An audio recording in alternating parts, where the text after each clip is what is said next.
A humanidade sempre teve uma relação intrigante com o que tememos. Os monstros que habitam nossas histórias não são meras invenções. Eles são reflexos de nossas ansiedades, desejos e medos mais profundos. Mas o que acontece quando criamos criaturas que de alguma forma nos definem? Ao longo da história, os monstros foram moldados por nossas experiências e hoje vamos explorar alguns desses seres que transcendem o horror e nos fazem questionar a própria natureza da humanidade.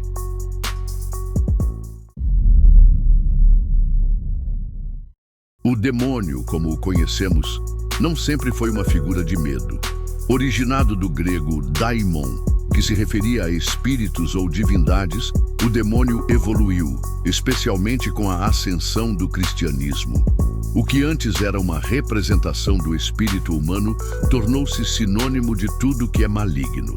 Essa transformação reflete uma necessidade humana de externalizar o mal, criando um ser que personifica nossas falhas e pecados. Na arte medieval, os demônios eram retratados com características grotescas, incorporando elementos de deuses pagãos que foram demonizados.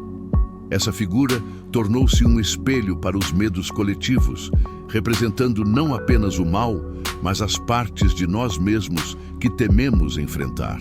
Mas será que, ao demonizar esses seres, também não estamos demonizando nossos próprios instintos? O demônio nos força a encarar o lado mais obscuro da natureza humana, revelando que o verdadeiro horror pode estar mais próximo de nós do que queremos admitir.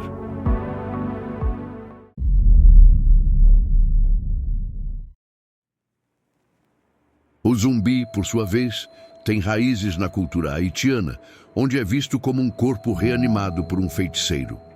Essa crença é uma metáfora poderosa para a opressão e a perda de autonomia.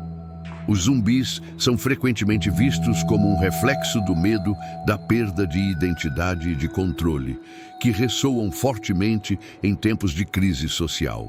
Com a popularização do zumbi na cultura pop, especialmente após A Noite dos Mortos-Vivos, esse ser se transformou em um símbolo do consumismo e da apatia da sociedade moderna. O que isso diz sobre nós? Estamos todos, em certa medida, nos tornando zumbis em uma sociedade que consome sem pensar? A imagem do zumbi, devorando carne humana, representa a alienação e a desumanização em um mundo que avança rapidamente em direção ao individualismo e à desconexão. Portanto, será que o verdadeiro monstro não é o zumbi, mas a indiferença que ele representa?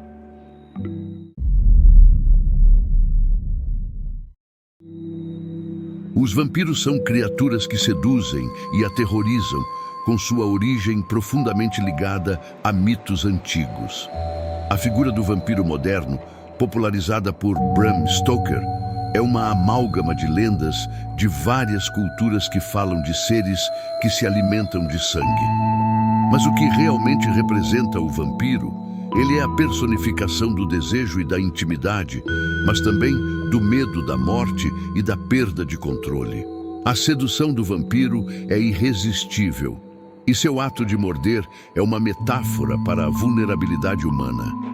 Ao alimentarem-se da vida dos outros, os vampiros nos forçam a confrontar nossos próprios instintos predatórios e a dualidade de nossa natureza. Eles também refletem os medos sociais, como a sexualidade e a exploração, tornando-se ícones de um desejo que é ao mesmo tempo fascinante e aterrorizante. Assim, a pergunta que fica é: ao se deixar seduzir pelo vampiro, você está se entregando ao desejo ou se rendendo ao medo?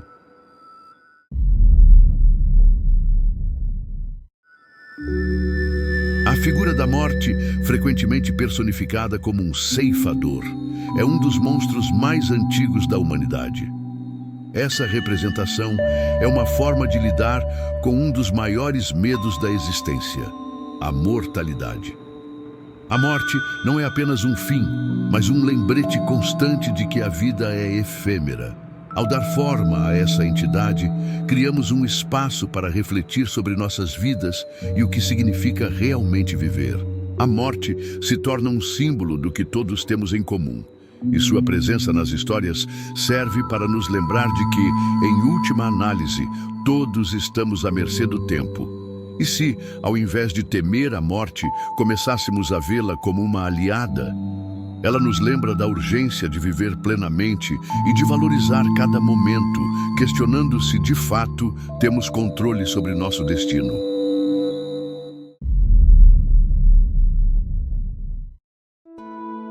As criaturas folclóricas, como o chupacabra e o wendigo, surgem em contextos específicos como reflexos das ansiedades sociais.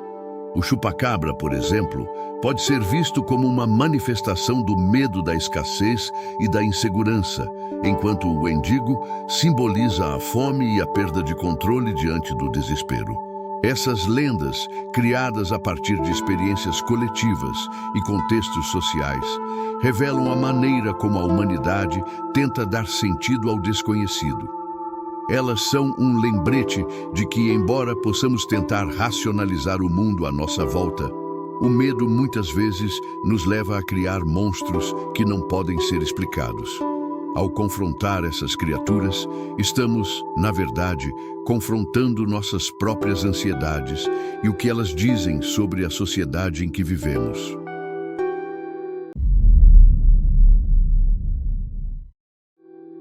Outra figura que não pode ser ignorada é o lobisomem, uma criatura que simboliza a dualidade da natureza humana. A lenda do lobisomem, que se transforma em uma fera sanguinária durante a lua cheia, reflete a luta interna entre a civilização e a animalidade. Essa transformação é uma metáfora poderosa para os instintos primitivos que habitam dentro de cada um de nós. O lobisomem representa a ideia de que, sob a superfície da civilização, todos nós temos a capacidade de nos tornarmos monstros, especialmente quando somos empurrados a limites extremos. A transformação em lobisomem pode ser vista como uma crítica à repressão da verdadeira natureza humana. Isso nos leva a perguntar: o que nos impede de nos tornarmos o monstro que tememos ser?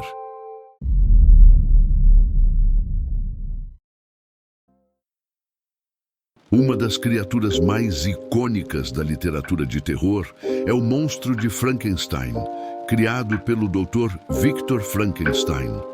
Essa figura representa a ambição humana desenfreada e as consequências de brincar de ser Deus. O monstro de Frankenstein é uma advertência de que, ao tentar dominar a natureza, podemos acabar criando algo que escapa ao nosso controle. A história de Frankenstein nos lembra que, por mais que tentemos moldar o mundo à nossa imagem, existem forças que não podemos dominar completamente. O monstro, com sua aparência horrenda e sua busca por aceitação, é um espelho de nossa própria humanidade, com todas as suas imperfeições e contradições. Ao confrontá-lo, somos forçados a refletir sobre os limites de nosso poder e a responsabilidade que carregamos ao criar algo novo.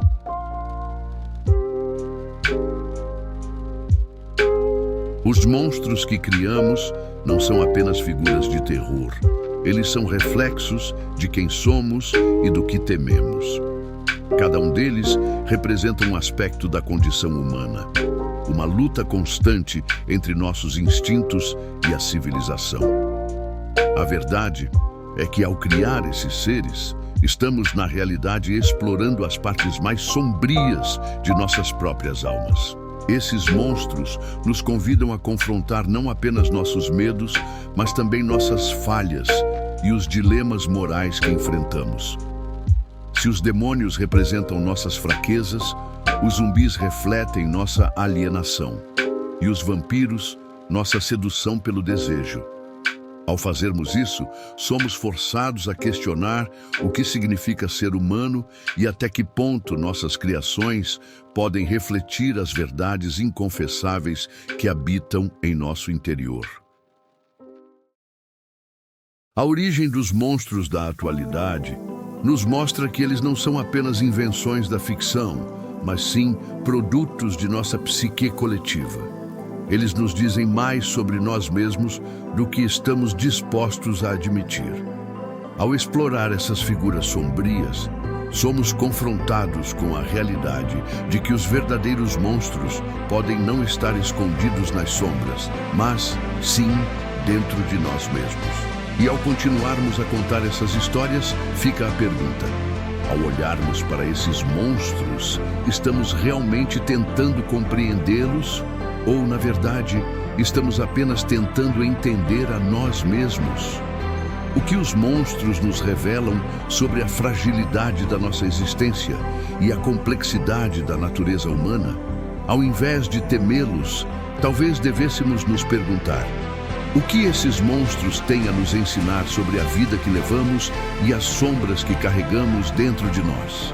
Pois afinal, se os monstros são de fato reflexos de nós mesmos, então talvez a verdadeira questão não seja como nos livrar deles, mas sim como aprender a conviver com as partes mais obscuras da nossa própria natureza. Esse é o desafio que os monstros nos impõem. E é nessa jornada de autoconhecimento que talvez possamos encontrar a chave para entender não apenas o que nos assombra, mas também o que nos torna verdadeiramente humanos.